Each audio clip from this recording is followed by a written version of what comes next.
Kovai கருமத்தம்பட்டியில் petrol bunk ஊழியர் இரும்பு ராடால் அடித்து கொலை. கோவை மாவட்டம் கருமத்தம்பட்டி அன்னூர் சாலையில் உள்ள இந்தியன் ஆயில் பெட்ரோல் பங்கில் பணியாற்றி வந்த காளிமுத்து என்பவர் லாரி ஓட்டுநர்களால் இரும்பு ராடால் தாக்கப்பட்டு பரிதாபமாக உயிரிழந்தார். சம்பவத்தன்று தனியார் நிறுவனத்திற்கு சரக்கு ஏற்றி வந்த லாரி ஓட்டுநர்களான சரவணகுமார் மற்றும் மாரிமுத்து ஆகியோர் பெட்ரோல் பங்க் முன்பு லாரியை திருப்ப முயன்றபோது விபத்தை ஏற்படுத்தும் வகையில் வாகனத்தை இயக்கியுள்ளனர்.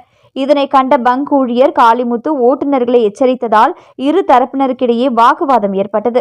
இதனைத் தொடர்ந்து அங்கிருந்து சென்ற ஓட்டுநர்கள் இரவு 12 மணி அளவில் மதுபோதையில் மீண்டும் பெட்ரோல் பங்கிற்கு திரும்பி வந்தனர்.